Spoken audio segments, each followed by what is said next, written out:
का नया टॉपिक है एब्जॉर्प्शन स्पेक्ट्रम।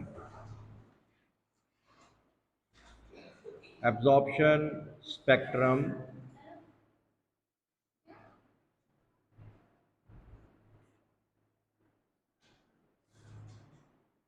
ये लेक्चर जो है ये दोबारा आया है। चैप्टर 1 पे भी आप लोगों ने पढ़ा था। चैप्टर 1 में एब्जॉर्प्शन स्पेक्ट्रम क्या पढ़ा था। हमारे पास एक इंस्ट्रूमेंट था, उस इंस्ट्रूमेंट का नाम क्या था भला, चैप्टर 1 में पढ़ के आ रहे हैं। इंस्ट्रूमेंट का नाम था, हाँ जी, स्पेक्ट्रोफोटोमीटर। ऐसे ही है, स्पेक्ट्रोफोटोमीटर। स्पेक्ट्रोफोटोमीटर ने कैसे वर्क किया था, हमने आपको बताया था कि हमने एक शीशे की क्या चीज़ ली थी, टेस्ट ट्यूब। टेस्ट ट्यूब के अंदर हमने अल्कोहल डाली थी और इसके अंदर पत्ते को तोड़ के डाल दिया था, क्योंकि क्लोरोफिल एक ऑर्गेनिक कंपाउंड है और वो किसी ऑर्गेनिक सॉल्वेंट में ही क्या होगा, हल होगा, पानी यूज़ नहीं कर सकते थे। तो फिर हमने क्या किया था, इसको लाइट दी थी इक्वल इंटेंसिटी। फर्ज करते हैं ये रेड लाइट है, ठीक है। रेड के बाद कौन सी, ब्लू लाइट, और ब्लू के बाद कौन सी, ग्रीन। और हमने वहां ये डिस्कस किया था कि जो लाइट पौधे को सबसे ज़्यादा पसंद होती है वो उसको एब्जॉर्ब कर लेता है और वो दूसरी तरफ अपीयर नहीं होती। ऐसे ही नंबर 2 जो पसंद करता है पौधा वो कौन सी है, ब्लू लाइट। मेजर पोर्शन उसका एब्जॉर्ब हो गया, कुछ पोर्शन आगे आया। ऐसे ही और ग्रीन को बिल्कुल भी उसने एब्जॉर्ब नहीं किया, लीस्ट एब्जॉर्ब किया, तो लिहाजा इसका मेजर पोर्शन कहां आ गया।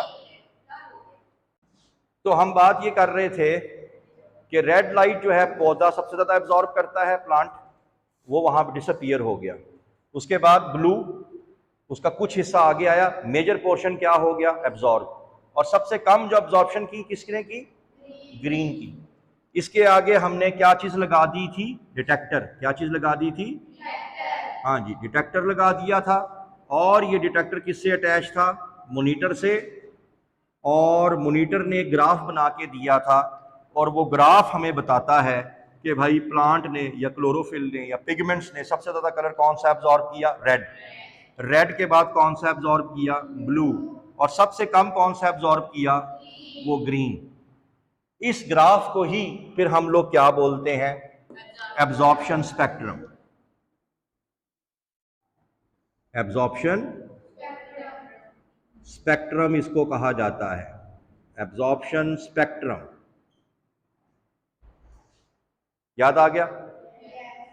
अब ये जो एब्जॉर्प्शन स्पेक्ट्रम है, हमें जो समझ में आई बात की कि प्लांट जो है वो ज्यादा जो कलर एब्जॉर्ब करता है, हाँ जी, जो कलर एब्जॉर्ब करता है, जो उसकी वेवलेंथ एब्जॉर्ब करता है, वो ज्यादातर होती है कौन सी वाली, ब्लू वायलेट। कौन सी, ब्लू वायलेट को एब्जॉर्ब करता है, ठीक है। और किसको एब्जॉर्ब करता है, ऑरेंज, ऑरेंज रेड को, ऑरेंज रेड को एब्जॉर्ब करता है। और ये पिगमेंट्स भी मैंने कल बताए थे, ये जो ब्लू वायलेट और ऑरेंज रेड को जो एब्जॉर्ब करते हैं वो कौन कौन से पिगमेंट थे, chlorophyll A and chlorophyll B. अब याद रखना कि इनकी जो वेवलेंथ होती है ब्लू वायलेट की, वो शुरू होती है 400 नैनोमीटर से लेके 470 नैनोमीटर तक, एमसीक्यू में पूछा जाएगा। जबकि ऑरेंज रेड की जो वेवलेंथ होती है वो शुरू होती है 630 नैनोमीटर से लेके 660 नैनोमीटर तक। और वो कौन से पिगमेंट्स मैंने बताए थे जो ब्लू वायलेट और ऑरेंज रेड को एब्जॉर्ब करते हैं, एक का नाम बताया था क्लोरोफिल ए और एक बताया था क्लोरोफिल बी। इसी तरह एक और पिगमेंट भी था जिसका नाम था कैरोटीनॉइड्स।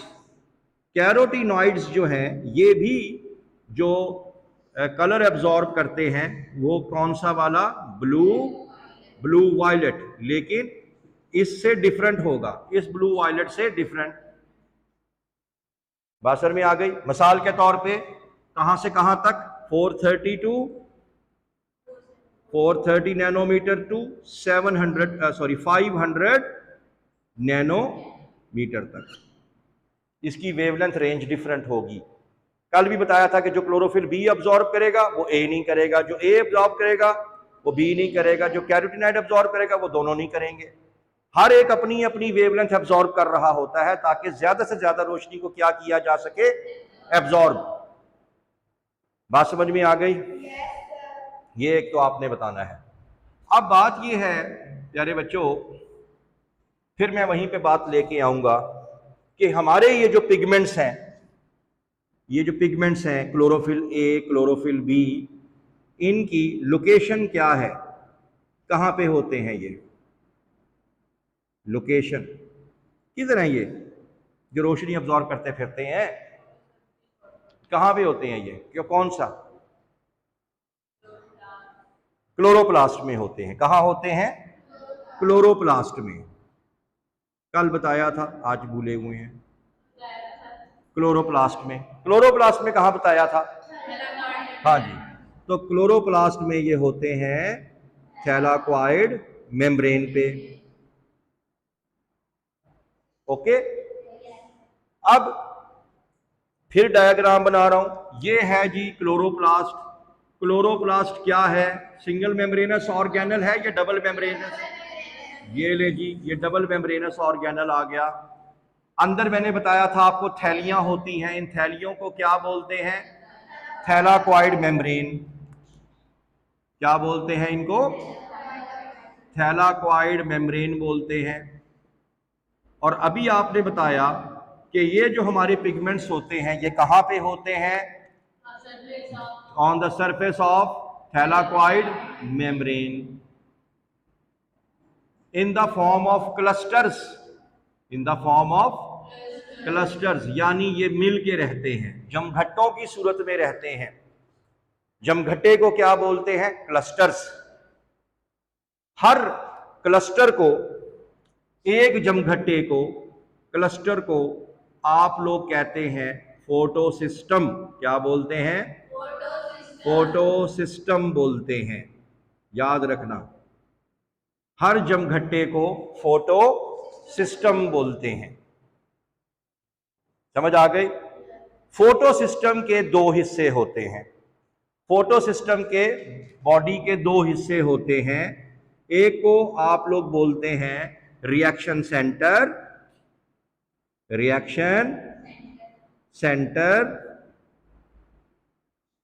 और एक को आप कहते हैं एंटीना कॉम्प्लेक्स। एंटीना कॉम्प्लेक्स बोलते हैं। Antenna, reaction centre and antenna complex. जैसे डायग्राम को देखो, सेंटर, ये this is the centre, this is reaction centre. दूसरी चीज क्या रह गई? Antenna complex. ये ले जी, डिश एंटीना। कॉम्प्लेक्स का मतलब बेशुमार। ये ले जी, dish antenna, dish antenna, dish antenna, ये सारे डिश एंटीने हैं। तो बस ये दो चीजें जब मिलेंगी तो ये बन जाएगा फोटो सिस्टम। यानी ये भी एक फोटो सिस्टम है, ये भी एक फोटो सिस्टम है, ये भी एक फोटो सिस्टम है। फोटो सिस्टम के अंदर जाएं तो आगे दो हिस्से मिलेंगे। कौन कौन से? एक रिएक्शन सेंटर और एक एंटीना कॉम्प्लेक्स। अब एमसीक्यू में याद रखना कि जो एंटीना कॉम्प्लेक्स होता है इसमें दो तरह के पिगमेंट्स होते हैं, यानी क्लोरोफिल बी भी होता है और कैरोटीनॉइड्स। कल भी बताया था ये एक्सेसरी पिगमेंट्स हैं, छोटे लेवल के पिगमेंट्स हैं। मरकज में, हुकूमत में, असेंबली में या प्रेसिडेंट की सीट में हमेशा प्रेसिडेंट बैठता है, तो पिगमेंट का प्रेसिडेंट कौन है? कल बताया था मेन पिगमेंट कौन सा है? Chlorophyll A. क्लोरोफिल ए जो है मेन पिगमेंट है, क्लोरोफिल। तो क्लोरोफिल ए कहां पे होगा? Reaction centre. क्लोरोफिल ए होगा रिएक्शन सेंटर में। तो प्यारे बच्चों, क्लस्टर को बोलना है फोटो सिस्टम। फोटो सिस्टम के दो हिस्से, रिएक्शन सेंटर और एंटीना कॉम्प्लेक्स। एंटीना कॉम्प्लेक्स में बच्चे बीवी, वो क्या है? क्लोरोफिल बी और कैरोटीनॉइड्स। मेन मरकज में कौन है? Chlorophyll A. नहीं समझ में आई बात? ये आपने बताना है। अब थोड़ा सा टॉपिक को आगे लेके चलते हैं। फोटो सिस्टम की तो हमें समझ आ गई है। फोटो सिस्टम जो है प्लांट के अंदर, फोटो सिस्टम जो है वो हिस्से तो उसके दो हैं। फोटो सिस्टम भी दो तरह के होते हैं। तो आपने बताना है types of photo system, types of photo system. Photo system प्यारे बच्चों दो तरह के होते हैं पौधे में। एक को आप लोग कहते हैं फोटो सिस्टम 2 और एक को बोलते हैं फोटो सिस्टम 1। PS2 यानी फोटो सिस्टम 2 और फोटो सिस्टम 1। आप कहेंगे यहां तो बेशुमार है। भाई है बेशुमार, लेकिन इकसाम कितनी है? दो। बात समझ में आ गई? फोटो सिस्टम 2 जो है ये, वैसे मैं बता दूं कि जो क्लोरोफिल होता है, क्लोरोफिल कौन सा? ए, क्लोरोफिल ए। ये जो लाइट एब्जॉर्ब करता है बेहतरीन वेवलेंथ की, वो होती है 660 नैनोमीटर की, 660 नैनोमीटर की। लेकिन क्लोरोफिल ए कहां मौजूद है? रिएक्शन सेंटर के अंदर। यहां पे एसोसिएटेड प्रोटीन्स भी होती हैं, एसोसिएटेड प्रोटीन्स भी होती हैं। ये एसोसिएटेड प्रोटीन के साथ मिलने की वजह से इसकी वेवलेंथ एब्जॉर्प्शन वाली जो है उसमें थोड़ी तब्दीली आ जाती है। जैसे फोटो सिस्टम 2 का जो रिएक्शन सेंटर होगा, वहां का जो क्लोरोफिल है वो बेहतरीन रोशनी कौन सी एब्जॉर्ब करेगा? 680 नैनोमीटर की। फोटो सिस्टम 1 के अंदर भी ऐसे ही होगा, एंटीना कॉम्प्लेक्स और रिएक्शन सेंटर। रिएक्शन सेंटर में क्या होगा? Chlorophyll A plus associated protein. इसकी वेवलेंथ एब्जॉर्प्शन की क्या हो जाएगी? चेंज। तो ये चला जाएगा किस पे? 700 नैनोमीटर। ये 700 नैनोमीटर को एब्जॉर्ब करेगा। दोबारा रिपीट कर देता हूं कि क्लोरोफिल की वैसे जो ऑप्टिमम वेवलेंथ है, अगर अकेला क्लोरोफिल अगर एब्जॉर्ब करे, अगर उसके साथ एसोसिएटेड प्रोटीन ना हो, तो वो कौन सी वेवलेंथ को एब्जॉर्ब करेगा? 660 की। लेकिन क्योंकि रिएक्शन सेंटर में कुछ प्रोटीन्स भी होती हैं, इसकी वजह से इसकी एब्जॉर्प्शन की जो कैपेसिटी है वो वेरी कर जाती है। तो वो चली जाती है 660 से 680 में, और ये किस पे चली जाती है? 700, बिकॉज ऑफ एसोसिएटेड प्रोटीन्स। समझ भी आ रही है कि नहीं? पूछ लो कि नहीं समझ आ रही तो।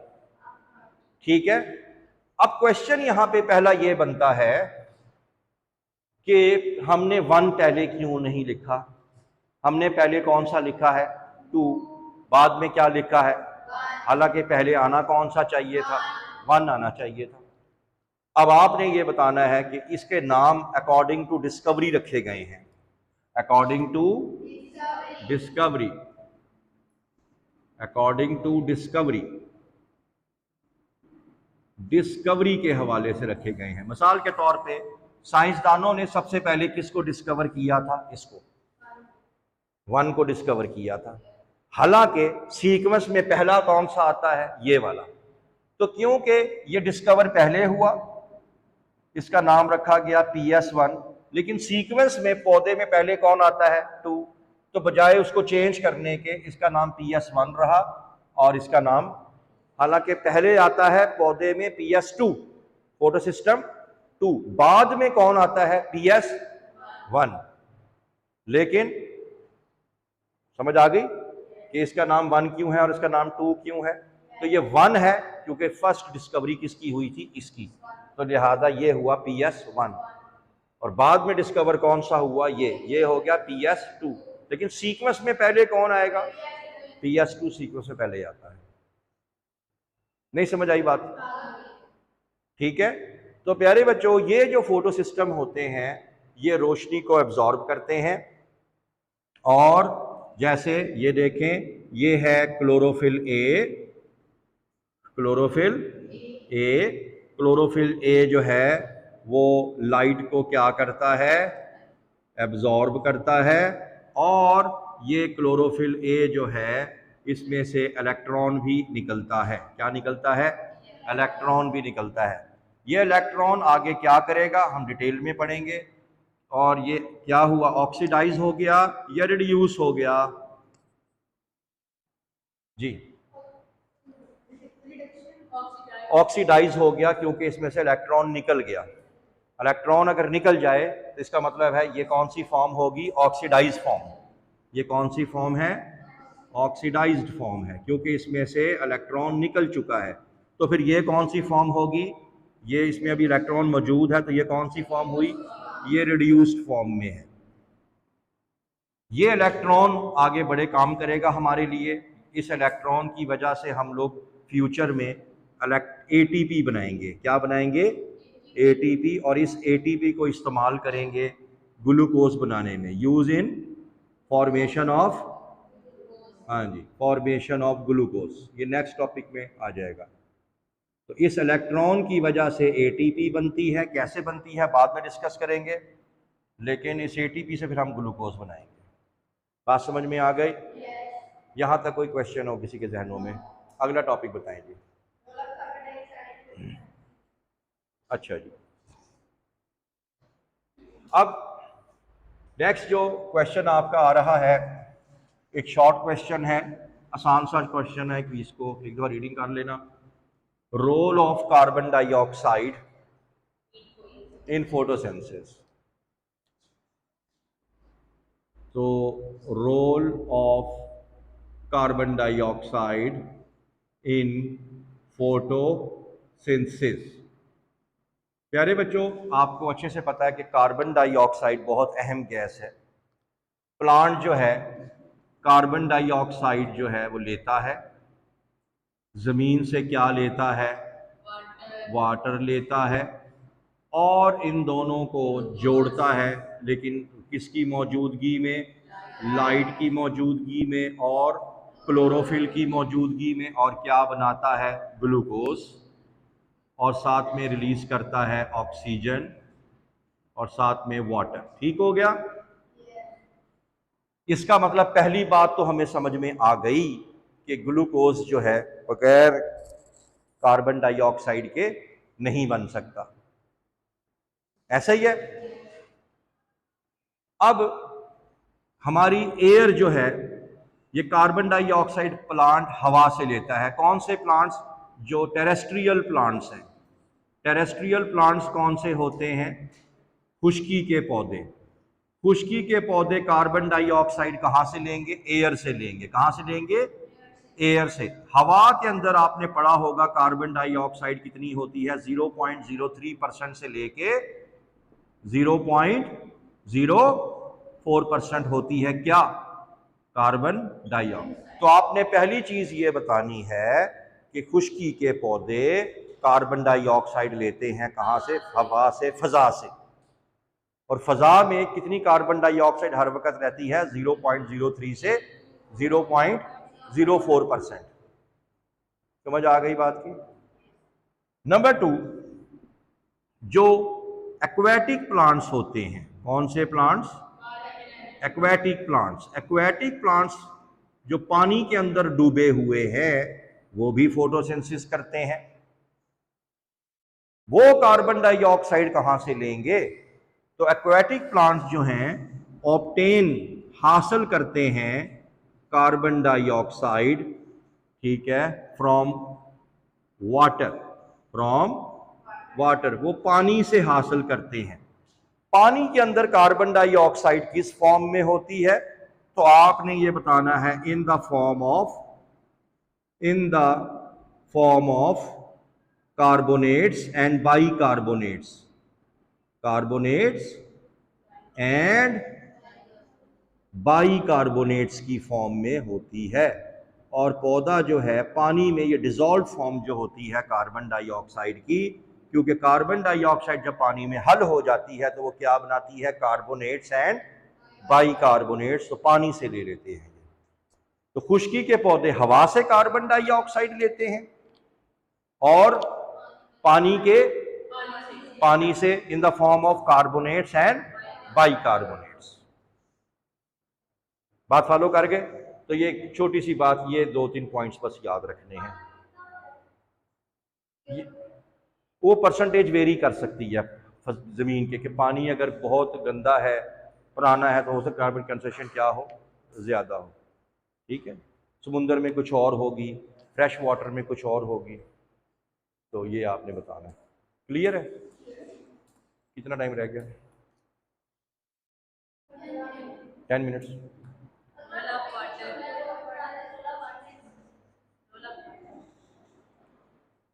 अगला टॉपिक स्टार्ट। अच्छा, नेक्स्ट शॉर्ट क्वेश्चन आपका आ गया जी, रोल ऑफ वाटर, पानी का किरदार इन किसमें? फोटोसिंथेसिस में। प्यारे बच्चों, शॉर्टली बता दूं आपको, 2 बातें इसमें बतानी है। पानी फोटोसिंथेसिस में क्या किरदार अदा करता है? कार्बन डाइऑक्साइड का किरदार देख लिया कि ग्लूकोज के अंदर जो कार्बन डाइऑक्साइड है वो कार्बन कहाँ से आया हुआ है? Carbon dioxide. वाटर क्या करता है? वाटर जो है फोटोसिंथेसिस में 2 काम करता है। एक तो ये क्या है? इलेक्ट्रॉन डोनर है। क्या है? Electron donor. ये मैं आपको बताऊंगा बाद में कैसे। इलेक्ट्रॉन डोनर है, यानी ये इलेक्ट्रॉन देता है। और मैंने आपको बताया था इस इलेक्ट्रॉन के देने से क्या चीज़ बनती है फ्यूचर में? एटीपी। क्या बनेगी? एटीपी बनेगी। डिटेल आएगी इसकी, अभी फ़िलहाल इसको वैसे ही समझ लें। तो आपने ये बताना है कि वाटर जो है फोटोसिंथेसिस के दौरान इलेक्ट्रॉन देता है। ये इलेक्ट्रॉन देता है तो एटीपी बनती है, एटीपी बनती है तो ग्लूकोज बनती है, क्योंकि इस एनर्जी के बगैर ग्लूकोज नहीं बनेगी। दूसरी चीज़ ये है कि ये H पॉजिटिव आयन भी देता है, प्रोटॉन भी देता है। क्या देता है? H पॉजिटिव, जिसको हम प्रोटॉन भी कह सकते हैं। और इसकी वजह से प्लांट एक एनर्जी मॉलिक्यूल बनाएगा। जैसे एटीपी भी एक एनर्जी मॉलिक्यूल है, एक और एनर्जी मॉलिक्यूल बनाएगा और उसका नाम होगा NADPH। NADPH plus H positive. दोनों एनर्जी मॉलिक्यूल पानी की वजह से बनते हैं। डिटेल में आगे जाके देखेंगे। अभी के लिए सिर्फ इतना याद रख लें कि वाटर जो है फोटोसिंथेसिस में इलेक्ट्रॉन देता है, जिसकी वजह से क्या बनता है? ATP, energy molecule. और एक इसी तरह वाटर क्या देता है? प्रोटॉन देता है। इसकी वजह से ये भी एक एनर्जी मॉलिक्यूल बनता है, NADPH। इन दोनों एनर्जी मॉलिक्यूल से फिर प्लांट क्या बनाता है? ग्लूकोज। हम बाकायदा बनाएंगे इस चैप्टर में। ठीक है जी, बात समझ में आ गई?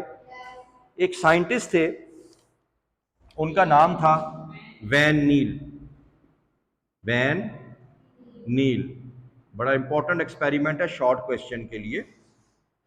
वैन नील ने ये बताया, बल्कि क्या बताया, कि अगर आप ये इक्वेशन देखें हमारे सामने, ये एक इक्वेशन है फोटोसिंथेसिस की। ये हमारे पास एक इक्वेशन आ गई कि कार्बन डाइऑक्साइड किससे मिली? वाटर से। और क्या बना? ग्लूकोज। और क्या चीज रिलीज हुई? ऑक्सीजन। ऐसे ही है। क्वेश्चन साइंसदानों के जहन में ये आया कि भाई ये जो ऑक्सीजन है ये कहां से आई? कहां से आई मुराद क्या है? कार्बन डाइऑक्साइड के पास भी ऑक्सीजन है, वाटर के पास भी क्या है? ऑक्सीजन है। ये ऑक्सीजन क्या कार्बन डाइऑक्साइड से निकली है या ये ऑक्सीजन वाटर से निकली है? पेपर में क्वेश्चन यूं भी आ सकता है कि which is the source of atmospheric oxygen? जो फजा में ऑक्सीजन निकलती है उसका सोर्स क्या है? कार्बन डाइऑक्साइड या वाटर? सोचने वाली बात है ना, सोचने वाली बात है। तो लिहाजा वैन नील ने इसका जवाब दिया। उन्होंने कहा कि मुझे ऐसे लगता है कि मैंने एक बैक्टीरिया को स्टडी किया, पौधे को तो नहीं किया, फोटोसिंथेटिक बैक्टीरिया को, फोटोसिंथेटिक बैक्टीरिया को मैंने स्टडी किया। वो जो फोटोसिंथेटिक बैक्टीरिया था वो जमीन से ले रहा था, क्या ले रहा था? कार्बन डाइऑक्साइड और ज़मीन से ले रहा था हाइड्रोजन सल्फाइड, और दोनों को जोड़ के क्या कर रहा था, बना रहा था ग्लूकोज सूरज की रोशनी में, और क्या रिलीज कर रहा था, सल्फर। क्या कर रहा था, सल्फर। अब मैं आप लोगों से पूछूंगा, इस इक्वेशन को और इस इक्वेशन को आपस में कंपेयर करो और खुद से आखज करो कि ऑक्सीजन कहां से निकलती है। कैसे पता लगा जी?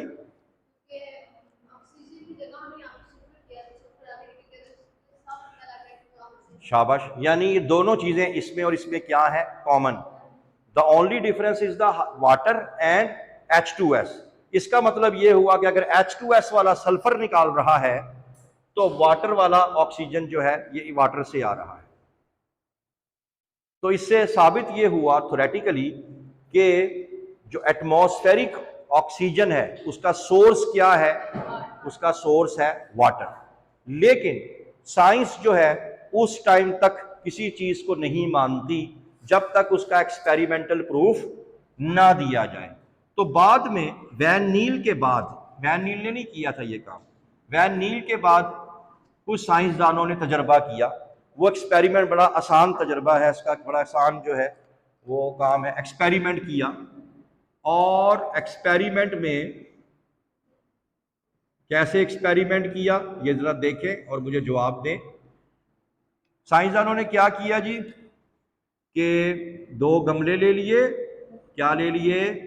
2 गमले, गमलों के अंदर सेम पौधे और दोनों को शीशे के एक जार में बंद कर दिया। शीशे का जार ताकि रोशनी अंदर जा सके लेकिन गैस ना अंदर जा सके ना गैस बाहर आ सके।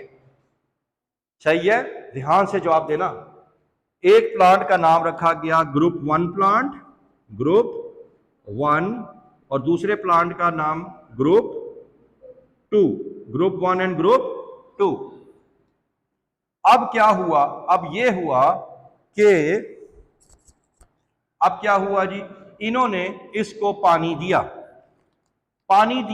इसको H2O, जारी बात है पौधे को पानी देना पड़ता है। और आपको पता है कि ऑक्सीजन का एटॉमिक मास क्या है, 16। क्या है?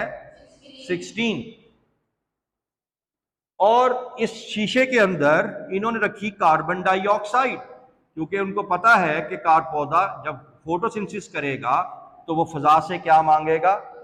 तो इन्होंने इसके अंदर कार्बन डाइऑक्साइड रखी, लेकिन इसी का ऑक्सीजन का आइसोटोप O18 रखा। क्या रखा? O18। दूसरे ग्रुप के अंदर इन्होंने इसको पानी दिया H2O, लेकिन इसमें जो वाटर था उसकी जो ऑक्सीजन थी वो क्या थी? Isotope O18। नहीं समझ आई बात की? और यहां जो फजा में जो कार्बन डाइऑक्साइड रखी उसके अंदर जो ऑक्सीजन थी वो नॉर्मल एटॉमिक मास वाली O16 वाली, O16। दोबारा देख लो, यहां पे पानी में जो ऑक्सीजन है नॉर्मल है, फजा में जो कार्बन डाइऑक्साइड है वो उसके अंदर आइसोटॉप है O18। इधर उलट कर दिया, इधर पानी में जो ऑक्सीजन है वो O18 है और फजा में जो कार्बन डाइऑक्साइड वो O16 है। जब फोटोसिंथेसिस हुई तो इसके अंदर ऑक्सीजन भरना शुरू हो गई, क्योंकि पौधा कौन सी गैस निकालता है? ऑक्सीजन। तो यहां पे ऑक्सीजन इकट्ठी होना शुरू हो गई, और ऑक्सीजन शुरू हुई कौन सी वाली? O16। और जब यहां पे फोटोसिंथेसिस हुई और इस शीशे के अंदर, जार के अंदर जो ऑक्सीजन इकट्ठी होना शुरू हुई वो कौन सी? O18। तो क्या साबित हुआ कि ऑक्सीजन कहां से निकलती है? वाटर से। क्योंकि जहां O16 था वहां ऑक्सीजन भी फजा में O16 इकट्ठी हुई, और जहां पे O18 था वहां ऑक्सीजन भी। तो इसका कंक्लूजन क्या होगा? इसका कंक्लूजन हुआ कि the source of atmospheric oxygen is water. Equation भी लिख देता हूं मैं, ग्रुप 1 की इक्वेशन, जैसे कार्बन डाइऑक्साइड प्लस वाटर, दोनों ने मिलकर क्या बनाया? Glucose plus oxygen. ठीक। ये कौन सा ग्रुप था? ग्रुप 1। ग्रुप 2 में भी कौन सा रिएक्शन हुआ? कार्बन डाइऑक्साइड प्लस वाटर, साथ में C6H12O6 प्लस ऑक्सीजन, ग्रुप 2।